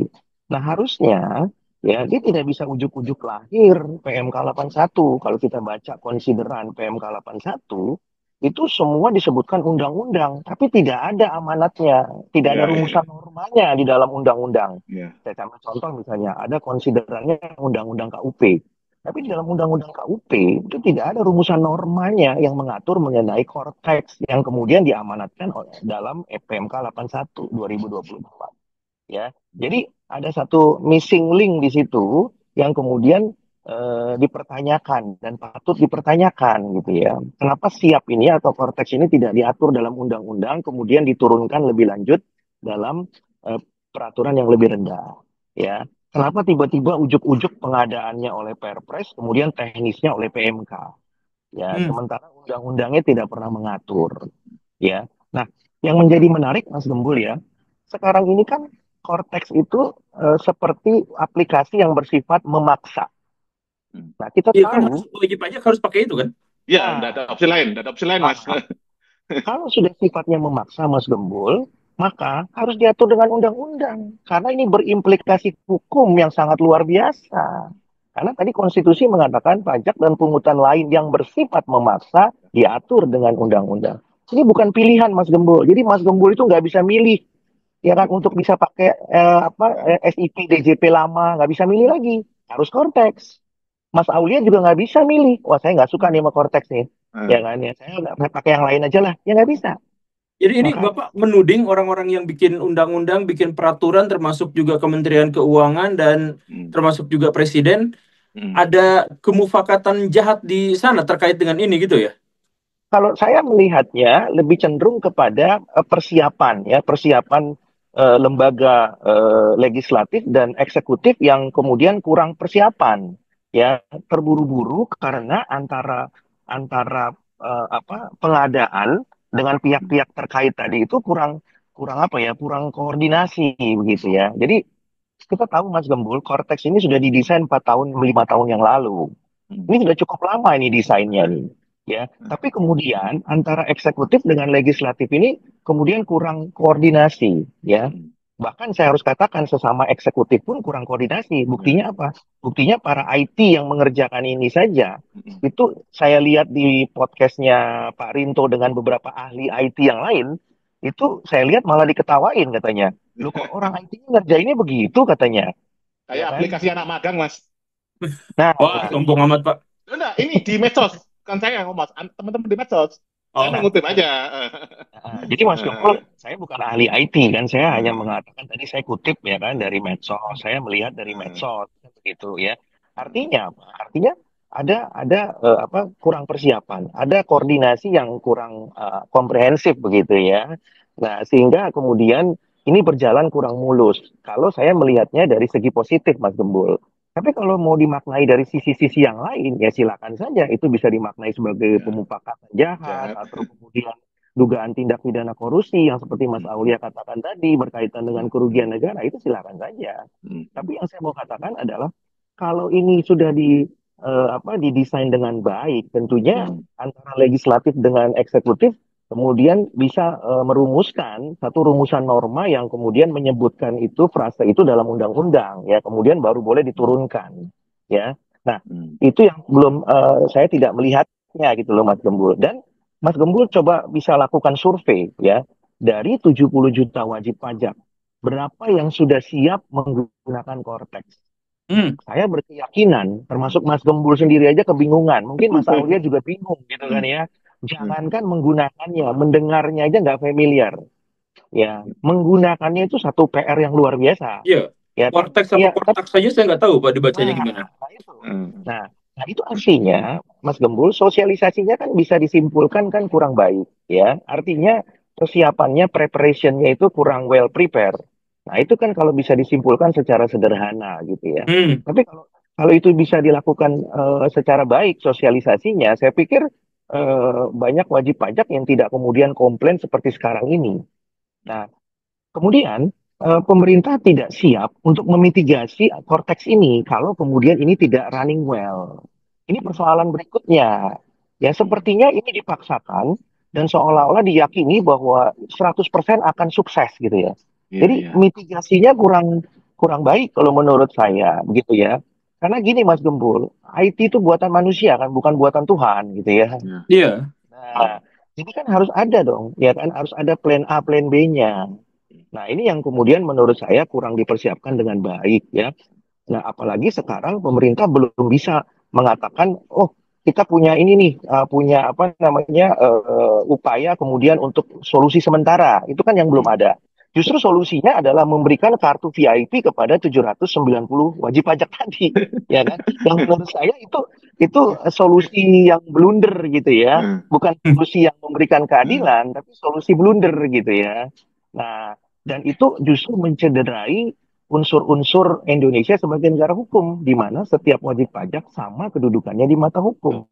Jadi tidak terpenuhi unsur equality before the law-nya di mana? Oh, kalau Iya. WP-nya besar, bisa nerbitin 10.000 faktur pajak, oke, diberikan akses untuk kembali menggunakan sistem yang lama.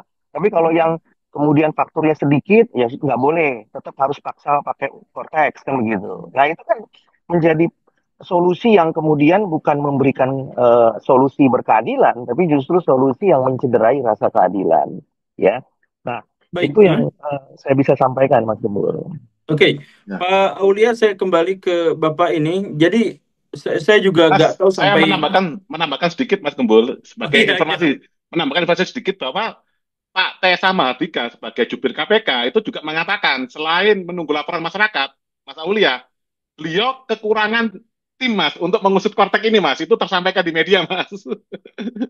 Di Jadi media apa, Pak? kekurangan di media online koran Mas.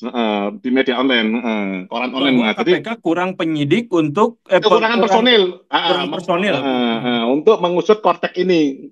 Apa enggak tahu kekurangan personil karena keahlian atau gimana. Nah, kalau dari IWPI kami siap Mas, saksinya sudah kami siapkan, alat bukti suratnya kami siapkan, petunjuknya kami siapkan, keterangan ahlinya saya siapkan, Pak Ri sendiri, ahli IT-nya juga kami punya, semua lengkap Mas, ahli pengadanya saya juga punya dari IWPI. Udah lengkap lah Mas sebenarnya. Eh, Itu informasi yang kami tambahkan seperti itu Mas. Baik, Pak Aulia, saya sebenarnya merasa em, apa ya, diskusi kita kali ini tuh kurang satu atau dua orang karena dari pihak yang ter iya dalam hal ini Dirjen Pajak gitu ya atau pemerintah itu nggak kita ajakin diskusi. Seharusnya kita ajakin diskusi ya. Cuman kemarin-kemarin pada nggak mau, Pak, atau Gak baik ada ya. kendala gitu, ada masalah yang ini. Jadi saya mohon maaf kepada Baraya dan akhirnya seperti ditimpakan masalahnya itu kepada KPK dalam hal ini Pak Aulia. Nah, ini saya pikir yang tadi itu ini tudingan yang cukup serius di mana ada kemufakatan jahat, ada konspirasi dari kalangan elit terkait dengan masalah pajak ini. Itu tudingannya. Dari Pak Aulia sendiri bagaimana menanggapi itu? Ya, makasih Guru Gembul. Saya merespon dulu tadi yang disampaikan Pak Rey, itu bagus sekali ya analisis hukumnya ya. Isu hukum Hmm, tadi itu memang baiknya memang disalurkan ke apa namanya ke jalur yang pas juga Pak Rey. Tadi kan ada apakah melakukan GR segala macam itu bisa dilakukan tadi kan ya. Karena kan tadi Pak Rey sangat runut sekali menjelaskan soal isu hukum tentang dasar pengadaan dari Cortex ini. Nah, saya kembali ke isu korupsinya. Isu korupsi Ya, terkait dengan pengadaan Gun Gembul. Tadi Pak Rinto sempat bilang, saya jawab dulu tuh. Kalau ya, Esa bilang tadi KPK butuh pengaduan dari masyarakat, KPK kurang personil. Menurut saya itu nggak pas ya, komunikasi ya, publik yang sangat buruk ya kalau ya, disampaikan seperti itu ya. Bagaimanapun juga KPK besar seperti hari ini itu akibat dampak dari kepercayaan masyarakat gitu. hmm, Dengan bapak-bapak di IWPI ini melaporkan kepada KPK, itu adalah bentuk kepercayaan masyarakat kepada KPK. Nah, betul. jadi gak ada isu soal kurang personil atau tidak. Ini kan soal ya, skala prioritas saja. ya. Ya dari dulu kita kerja, saya di KPK hampir 15 tahun ya. Oh, maksud Ya tahun ya, pasti ya. hampir 15 tahun di KPK, saya termasuk generasi awal di KPK. Ya pasti kita selalu merasa kekurangan, bahkan kekurangan waktu terus untuk bekerja. Tapi yang namanya ketika kita menangani suatu korupsi, suatu kasus korupsi, kita selalu ingat bahwa ini masyarakat menunggu hasilnya. Itu yang membuat motivasi kita bekerja pada saat itu. Pada saat saya masih di KPK, kita nggak kenal waktu soal itu. Jadi itu nggak pas komunikasi publik seperti itu disampaikan oleh jubir KPK ya. Hmm. Nah, Hmm, kita kembali ke isu pengadaan ini. Isu pengadaan dugaan korupsi terkait pengadaan Cortex ini. Jadi kalau kita bicara tentang pengadaan barang dan jasa, sekurang-kurangnya kan ada 5 tahap ya. Ada proses perencanaan pengadaan itu sendiri, ada proses persiapan, terus proses pelaksanaan pengadaannya, proses pelaksanaan kontrak, dan serah terima. Nah, ini kan ada 5 tahapan ini, itulah yang harus dilakukan pendalaman dari KPK oleh KPK ketika mereka nanti kalau seandainya ini naik ke tahap penyelidikan. Nah, saya juga sempat membaca-baca memang di media, bahwa kan ini menarik proses pengadaan Cortex ini. Saya melihat dari Ditjen Pajak pun mereka sebenarnya dalam proses pengadaan ini sudah melakukan mitigasi risiko. Kenapa? Karena mereka dalam proses pengadaan ini menunjuk agen pengadaan. Ya, ya saya juga lihat dari laporan Pak Rinto dan Pak Re ya di media ya. Nah, itu sebenarnya mereka mereka sangat berhati-hati karena memang eh, tentang pelaksanaan agen pengadaan ini kan baru diatur di Perpres Pengadaan Barang dan Jasa tahun 2018 ya. Ya, nomor Dan itu 40 juga itu. Ya, nomor 40 itu tadi, Mas nomor Aulia. 40. Nah, Ya, karena betul. kalau Perpres yang aslinya, yang digunakan kami-kami itu Perpres 16, Mas. Tahun Perpres 2018. 16. Ya, 16 2018 juga diatur, Pak. Boleh Ya, melakukan menggunakan agen pengadaan. Dan dari peraturan LKPP pun dibolehkan. menggunakan agen pengadaan untuk mitigasi risiko. Ya, Hmm. cuma kan itu kan sebenarnya isu lain ya. Karena kan isu lain dan mereka pun juga menunjuk apa namanya bahkan lembaga-lembaga seperti PwC dan Deloitte untuk melakukan Ya. pengawasan ya. Dan itu bentuk mitigasi risiko. Tapi kan itu bukan berarti walaupun mereka sudah melakukan mitigasi risiko tidak ada korupsi, ya. Makanya Iya. itu perlu didalami, perlu Oh, didalami. Mas, sebagai tambahan informasi, ini dari Hmm. Pak ini ya, apa Pimpronya itu Pak Iwan Juniardi itu mengatakan bahwa ini sudah dikawal Kejaksaan Agung. Jadi ada pelindungan lagi Mas sekarang ini Mas. Makanya kami pesimis tadi seperti itu Mas. Mungkin bisa Oke, ditanggapi oke. sekalian. Jadi sebenarnya perlindungan apapun itu ketika ada tindak pidana korupsi itu tidak menjadi apa ya menjadi pemaaf ya alasan Ya, pemaaf ya. Kalau memang ada kickback dalam proses pengadaan itu, ada markup dalam proses pengadaan itu, ya berarti kan pengawasannya tidak optimal atau iya, Hmm. pendampingannya tidak optimal pada waktu itu. Dan Hmm. sejauh apa sih sebenarnya kalau saya mohon maaf, kalau kejaksaan pun melakukan pendampingan, sejauh mana mereka bisa melakukan ya, pendampingan? Paling dalam proses kontrak, proses ya, pengadaan. Tapi kalau ketika ada suap, ada kickback, ada dugaan markup dalam proses itu kan mereka nggak bisa juga memantau. ya. Nah, makanya ini penting kita dukung. Makanya saya bilang kita harus mendukung KPK karena memang bapak-bapak melaporkan IWPI melaporkan kepada KPK. Kita dukung mereka melakukan eh, pemrosesan laporan ini.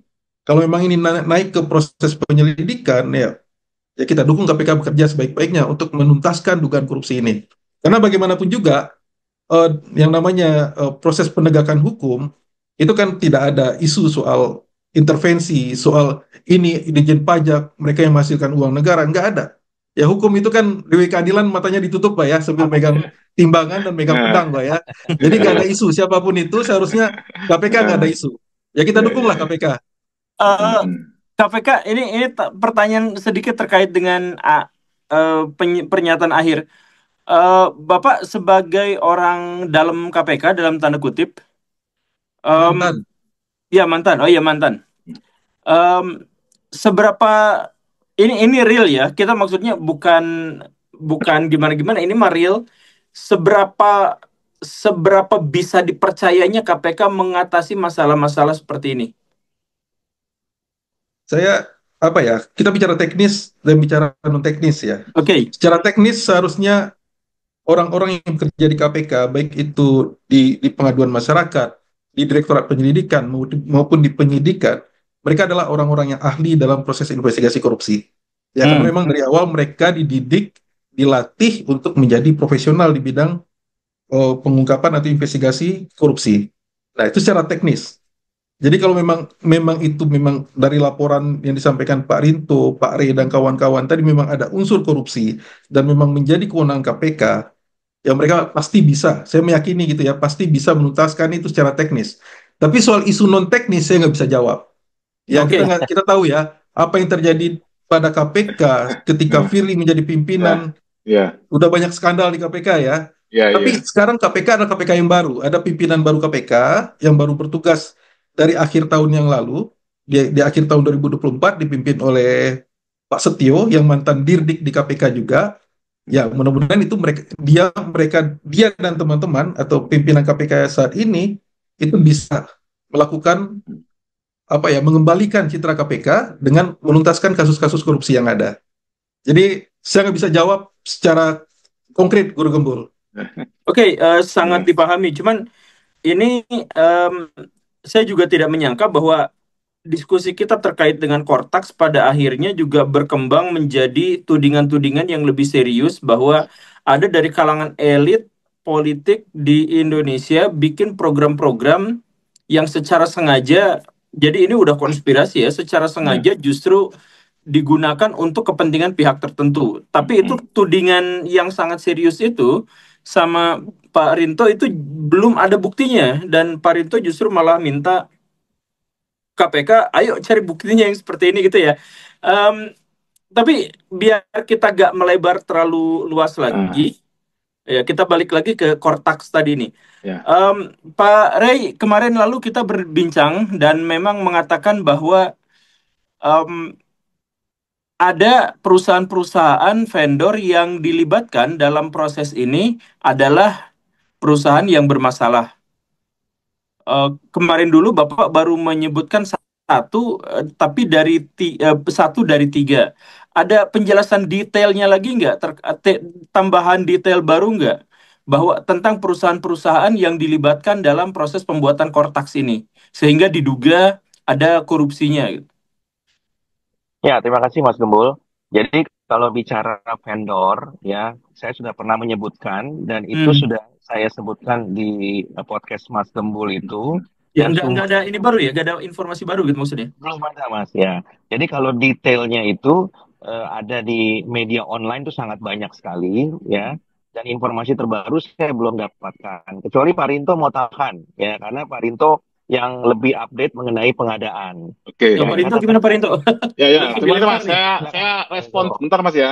Yang pertama, isu Kortek ini hanya viral di media online, Mas, tidak di media TV.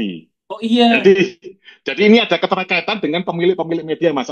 Nanti ada gurita kepemilikan media terafiliasi dengan partai politik yang masuk ke wakil-wakil kita di DPR. Makanya Nah, kenapa ini itu? Bapak tudingan lagi nih, Pak. Bukan tuh gimana? Ini makanya kami memaklumi kalau KPK itu santai-santai aja gitu loh, Mas. Makanya saya akan sangat kaget kalau KPK langsung berani gerak cepat gitu, Mas. Karena semua alat bukti ahli hukum, ahli IT sudah kami siapkan, Mas. Terus yang kedua merespon GR yang diomongkan Mas Aulia tadi. Ini menarik, Mas Guru Gembul. Karena ini dari Undang-Undang Dasar 45 langsung turun ke Perpres, itu JR-nya Hmm? susah, Mas. JR kemana, Mas? Karena kalau JR di MA itu terhadap undang-undang, Mas. JR Yang di itu apa sih? bawahnya judicial review, Mas. Oh, iya, Ya, iya, Ini iya. karena nggak ada undang-undangnya, mau JR kemana? Mau ke MK juga nggak bisa, mau ke Undang-Undang Dasar 45 ya memang benar.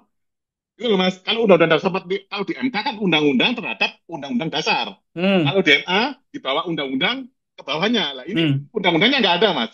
Jadi itu case close dan ini modus pemerintahan yang lama seperti ini, Mas. Jadi itu namanya penjajahan regulasi, Mas. Nah, ini mungkin teman-teman Dampaknya apa? Dampaknya apa kalau misalkan kita nggak bisa judicial review itu? ya akan menjadi negara otoriter Indonesia, Mas. Jadi langsung Undang-Undang 45 Presiden bikin aturan sendiri, nggak usah pakai undang-undang, nggak usah pakai DPR, Mas. Dia mau bikin ini proyek strategis nasional, mau bikin ibu kota baru, langsung perpres tembak aja, Mas. Nggak perlu wakil rakyat, Mas. Makanya kan, Oh, makanya wakil rakyatnya bingung, Mas. Gimana mau ngapain? Gitu loh, Mas. Dia nggak diajak diskusi sama sekali yang kata Pak Ri tadi. Gitu loh, Mas. Ini adalah penjajahan regulasi modus yang terbaru, Mas. Ini teman-teman KPK mungkin belum belum sampai ke sana. Katanya ahli-ahli tadi mungkin belum ke sana. Kalau kami dari WPI tim riset hukum kami sudah sampai ke sana, Mas. Makanya sangat susah. Kalau JR nggak bisa, Mas Aulia. JR gimana, Mas? Karena ini perpres langsung tembakan dari Undang-Undang Dasar, Mas. Kalau kita ke MK, JR-nya itu undang-undang terhadap Undang-Undang Dasar 45. Kalau ke MA itu di bawah undang-undang ini, Mas, terhadap undang-undang. Lah ini kan nggak ada. Ini dia dari perpres langsung tembak ke ini. Jadi mau JR pun nggak bisa, Mas.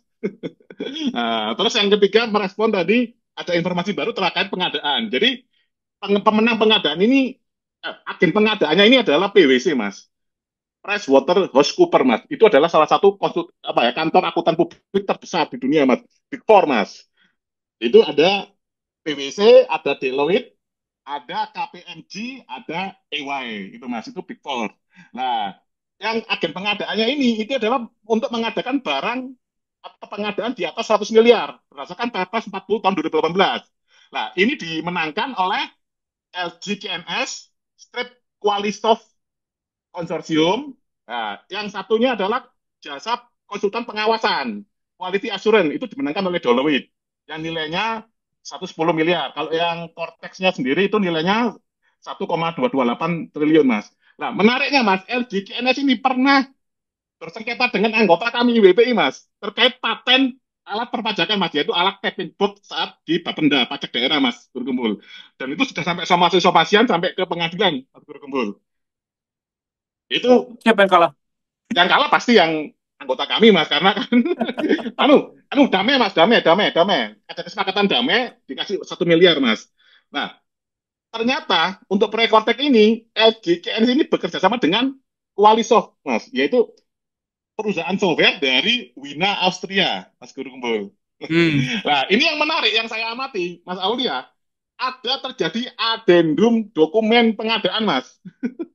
Yaitu menambahkan syarat yaitu aplikasinya harus COTS, Commercial of the Self, Mas. Jadi aplikasi setengah matang lah, Mas, yang sudah siap digunakan.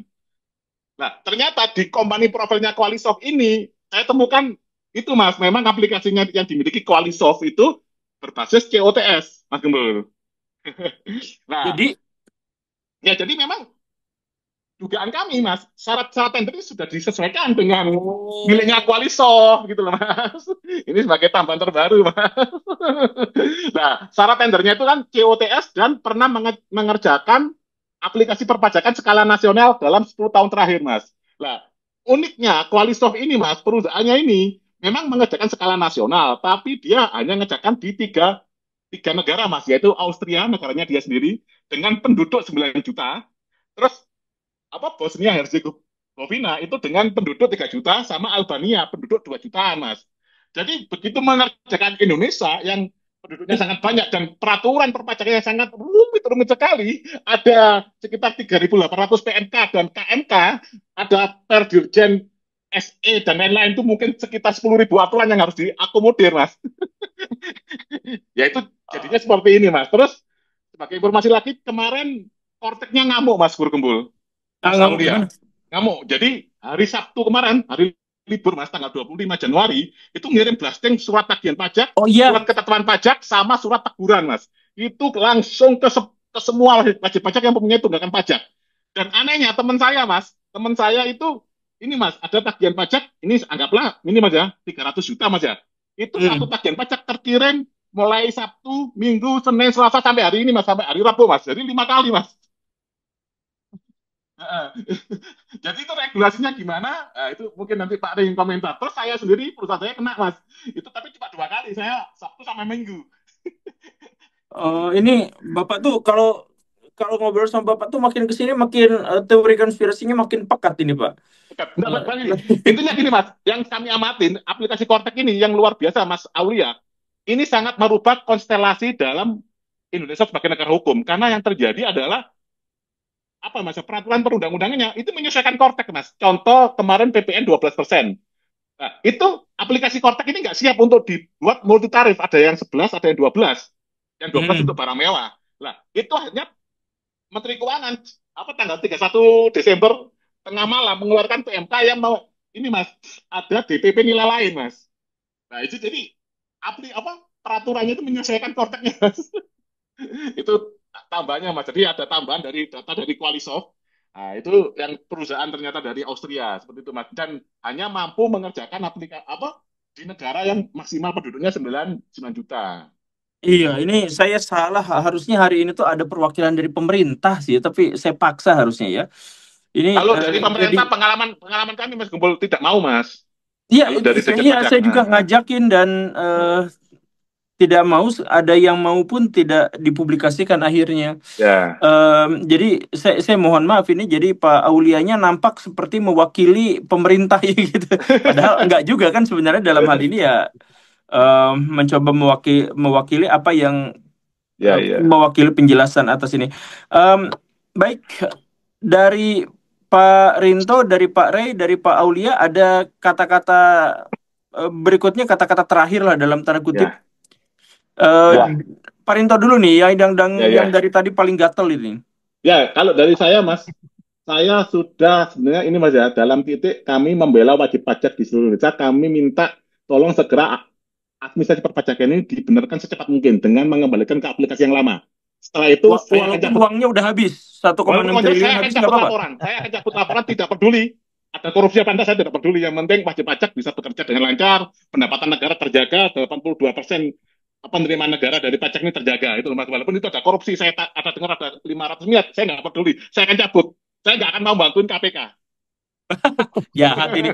Ini untuk kepentingan diri dan kelompok sendiri ini, Pak. Bukan, bukan Mas. Wajib pajak Mas. Saya bukan diri sendiri Mas. Ini Oh wajib iya, iya pajak Mas. wajib pajak, wajib pajak. Nah, saya bukan diri sendiri Mas. Kalau saya diri Iya, iya. sendiri, saya nggak usah lapor-lapor KPK Mas. Ngapain Mas? Enggak, cuman itu kok dilepas 1,3 triliun tuh dilepas gitu. Ya berat-berat Mas. Kasihan Mas nanti. Kasihan, kasihan. Oke, itu ya. Dari Pak Ray. Ya, terima kasih Mas Pak Gembul. Kalau kita Alessandro, bicara Pak. Iya, konteks, iya. ya, kalau Mas Gembul, kalau kita bicara mengenai Cortex, ya, tentu 1,3 triliun itu harapannya bukan sekedar administrasi, ya, Nah, meskipun judulnya adalah Sistem Inti Administrasi Perpajakan. Ya, Hmm. jadi administrasi yang digadang-gadang oleh Dirjen Pajak itu bukan sekedar bisa mengupload, bisa mendownload, bisa terima surat, bukan. Tapi administrasi yang memberikan keadilan. Ya, apalah gunanya 1,3 triliun itu digelontorkan, tapi kemudian perpajakan di Indonesia tidak menjadi berkeadilan. Ya, Hmm. karena apa? Karena harapannya dengan menggunakan SIAP atau Cortex ini, keadilan perpajakan itu lebih terasa dan terlihat dan dapat dinikmati oleh seluruh wajib pajak. Saya kasih contoh, Mas Gembul ya. 70 juta wajib pajak ini kapan saja bisa diperiksa oleh Dirjen Pajak dan berlaku mundur 5 tahun pemeriksaannya. Jadi Mas Aulia kalau di pajak itu ya tindak pidana perpajakan diperiksa 10 tahun, kalau administrasi perpajakan diperiksa 5 tahun mundur.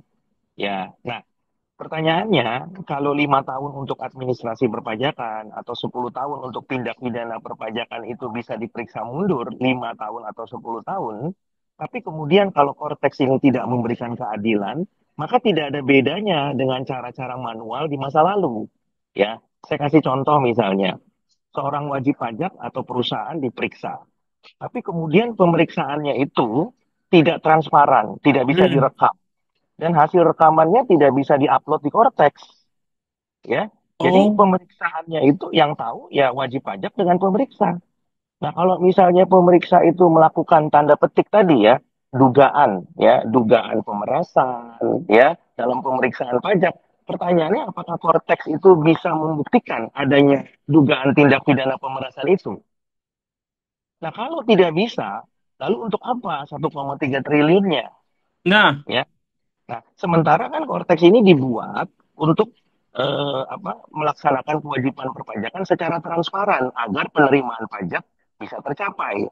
Tapi iya. kalau kalau kemudian cara-cara lama, dugaan tindak pidana pemerasannya masih jalan, tidak bisa dihentikan oleh Cortex, lalu apa gunanya Cortex, Mas Gembul? Ya, Hmm. saya kasih contoh konkretnya. Misalnya perusahaan diperiksa oleh pemeriksa pajak, ya. Kemudian dalam SPHP-nya, pemeriksa pajak mengoreksi misalnya 5 miliar koreksinya untuk 1 tahun pajak saja loh ya. Ya, belum Hmm. terhitung tahun pajak yang lain. Tapi kemudian wajib pajak tetap kekeh bahwa tidak ada kurang bayar 5 miliar. Ya, yang ada kurang bayar misalnya hanya 1 miliar. Berarti kan ada selisih 4 miliar. Nah, bagaimana membuktikan 4 miliar ini? Apakah yang betul pemeriksa pajak atau yang betul wajib pajak? Nah, pertanyaannya apakah Cortex bisa membantu enggak? Nah, kalau Cortex tidak bisa membantu, lalu apa gunanya wajib pajak kemudian harus menghimpun dana melalui target penerimaan pajak, lalu uangnya digelontorkan 1,3 triliun untuk buat Cortex, Iya. ya. Nah, itu berarti ya kewajiban perpajakan secara berkeadilan belum bisa kemudian diberikan oleh Cortex. Ya, kalau pemeriksa pajaknya tetap kekeh, Mas Gembul, pokoknya harus 5 miliar, Pak. Kalau nggak 5 miliar ya udah terserah Bapak upaya hukum aja ke pengadilan. Pokoknya kami tetap kekeh 5 miliar. Sementara WP juga kekeh. Kami betul kok. Kami cuma punya kurang bayar 1 miliar aja. Kami nggak ngakuin selisih 4 miliarnya. Nah, untuk Hmm. membuktikan itu, apakah Cortex bisa mengakomodir nggak? Sementara, Mas, di dalam peraturan Dirjen nomor 7 tahun 2017, pemeriksaan pajak itu harus direkam. Nah, Iya. kalau kemudian setelah Cortex kemudian perekamannya tidak bisa diupload di Cortex, apalagi digunakan sebagai alat bukti di pengadilan pajak, maka menurut saya Cortex menjadi kurang bermanfaat dan tidak maksimal. Ya, Betul. jadi harusnya pemeriksaan pajak itu bisa transparan, ya, mulai pada saat pemberian keterangan, mulai pada saat apa namanya penerbitan SPHP, ya, surat pemberitahuan hasil pemeriksaan, mulai pada saat pengiriman undangan pembahasan akhir, pada saat pembahasan akhir hasil pemeriksaan, sampai dengan undangan berita acara, ikhtisar, dan pada akhirnya penerbitan SKP. Nah, itu adalah prosedur-prosedur pemeriksaan yang juga harus transparan di SKP. Maksud saya Hmm. di Cortex, ya. Nah, kalau itu tidak bisa dilakukan, menurut saya Cortex juga belum maksimal, Mas Gembul. Jadi cuman sekedar begini, sekedar upload aja ke wajib pajak udah nggak perlu terima surat lagi melalui pos, kemudian wajib pajak bisa lihat langsung dari Cortex, kemudian di-download oleh wajib pajak, kemudian kalau mau ditanggapi dikirim lagi ke situ. Jadi sekedar jawab jinawab saja kan begitu Iya, ya. iya, iya, formalitas. Iya, formalitas dan itu terlalu sederhana Mas Gembul untuk 1,3 triliun. Ya, terlalu sederhana.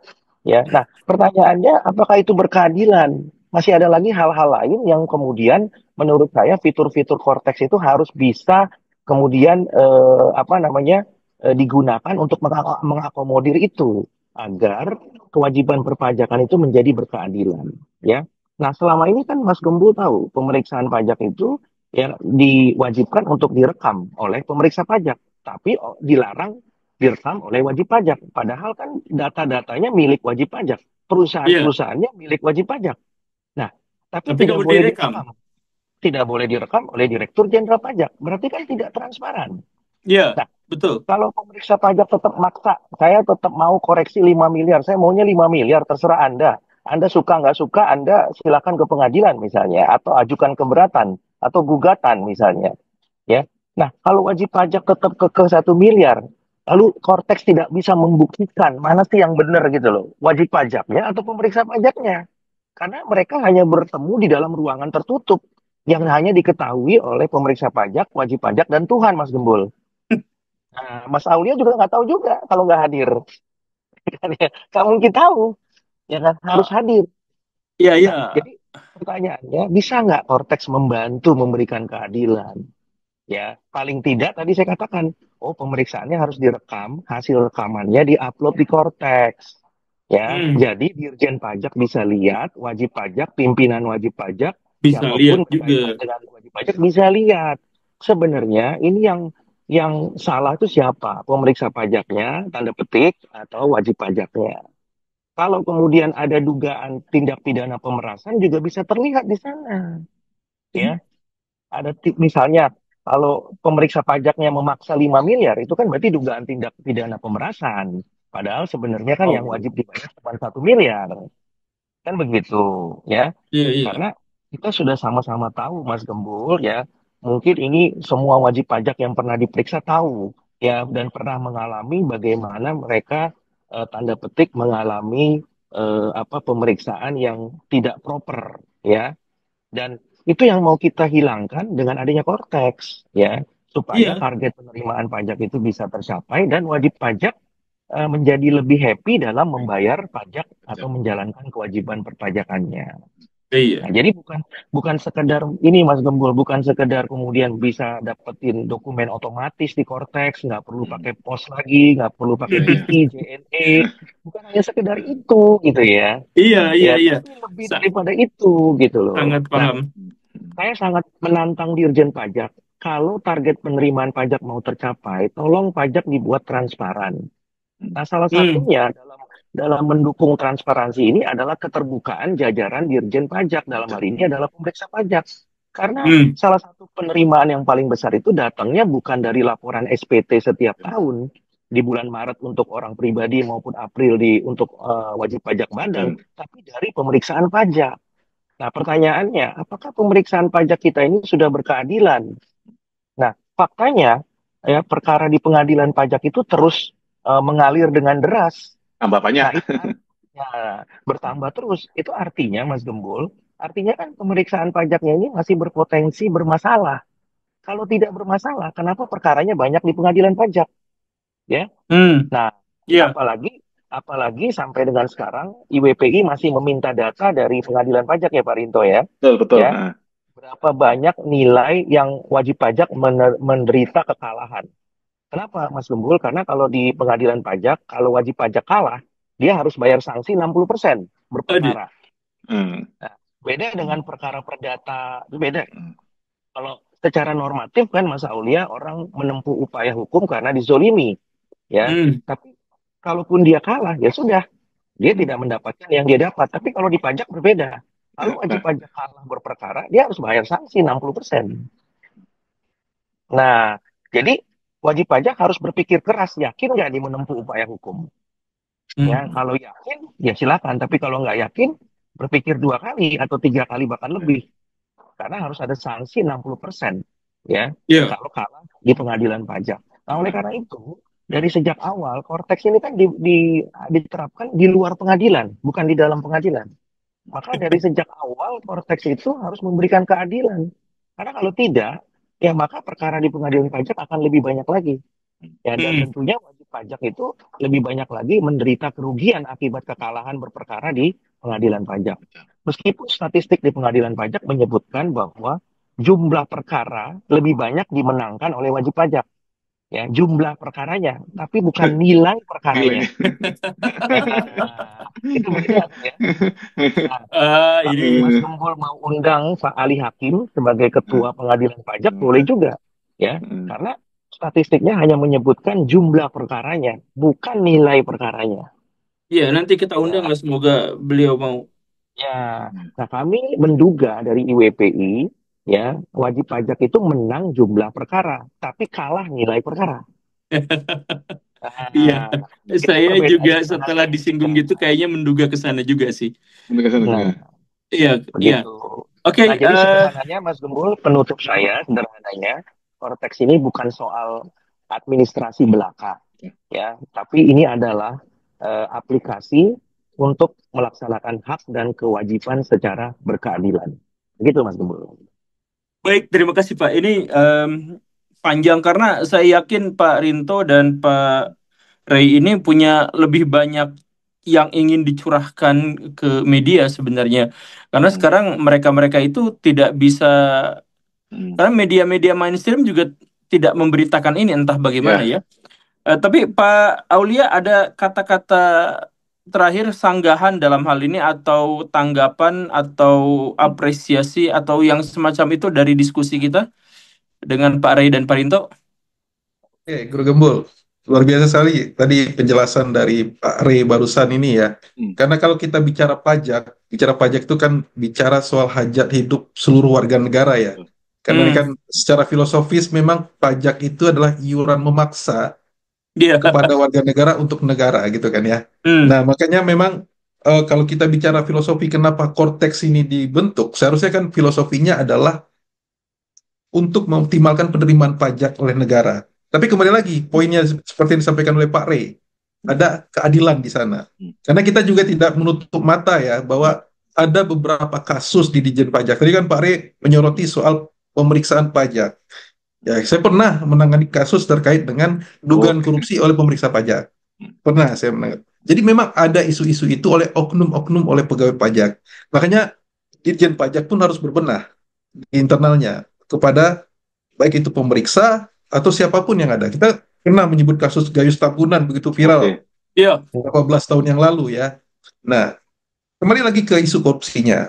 Isu korupsi ini, tadi saya mengkoreksi sedikit Pak Rinto, Ya. ini korupsi bukan delik aduan, Pak. Ya, korupsi itu bukan delik aduan. Jadi sebenarnya Bapak mencabut atau tidak, KPK kalau seandainya memang dia menemukan ada yang dugaan tidak pidana Nah, korupsi, KPK jalan terus. Jadi ini kan gas bukan Pak. soal hubungan perdata orang per orang ya, karena Ya, ini korupsi nah, ini adalah urusan seseorang dengan negara, karena ada negara yang dirugikan. Dan KPK Iya. sebagai penegak hukum mewakili negara di sini. Ketika Alhamdulillah. negara ada rugi, gitu kan ya, kerugian negara yang diduga karena ada perbuatan penyalahgunaan wewenang atau pelanggaran hukum. Nah, makanya kita juga mendorong terkait KPK, KPK juga bisa menindaklanjuti laporan dari teman-teman IWPI kalau seandainya benar ada dugaan tidak pidana korupsi.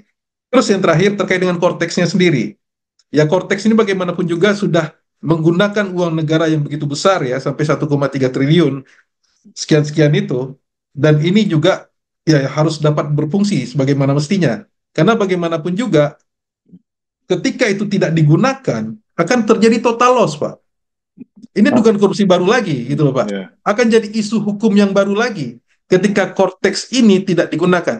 Mungkin sekarang memang ada isu soal apa namanya layanan yang kurang baik. Nah, makanya ketika Ditjen Pajak menghentikan operasional Korteks, seharusnya Ditjen Pajak segera memperbaiki sistem Korteks ini Hmm, sehingga layanan masyarakat tidak terganggu. Sehingga kayak tadi Pak Rinto bilang, bagaimana masyarakat sekarang pelaku-pelaku usaha itu sulit menerbitkan faktur pajak. Sementara mereka ada konsekuensi hukum ketika mereka terlambat melaporkan iya. segala macam. Ya. Nah, itu juga harus diakomodir oleh Ditjen Pajak.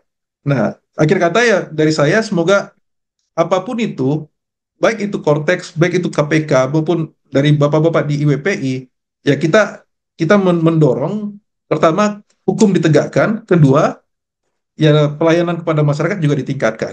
Itu dari saya, Guru Gembul. Terima kasih. Iya, saya tentu saja tidak puas dengan diskusi kali ini, tetapi saya sangat sangat tercerahkan dengan dialog ini. Eh, Tadi percakapan, obrolan, narasi dari Pak Aulia, dari Pak Rinto dan Pak Ray itu iya sampai sebatas tertentu itu memuaskan hati saya gitu. Walaupun Ya. ujung-ujungnya juga, kok masih ternyata masih banyak gitu. Karena tadi Pak Rinto itu bikin otak saya tuh kesana kesini karena pembawaannya sampai ke undang-undang, sampai Nah, pemerintahan sebelumnya, sampai apa dan nah, sebagainya. Nanti mungkin kalau misalkan ada kesempatan kita akan lanjutkan diskusi terkait dengan hal ini. Tetapi untuk konteks nampaknya kita sudah selesai.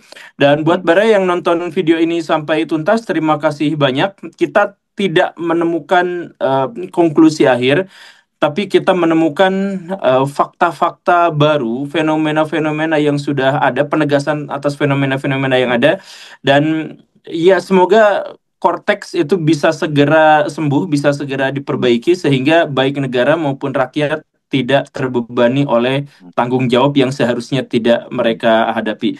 Itu saja, terima kasih karena sudah menyimak. ya. Saya Guru Gembul mewakili Pak Rinto dan Pak Ray dari IUP dan dari Pak Aulia dari mantan penyelidik KPK undur diri. Assalamualaikum warahmatullahi wabarakatuh.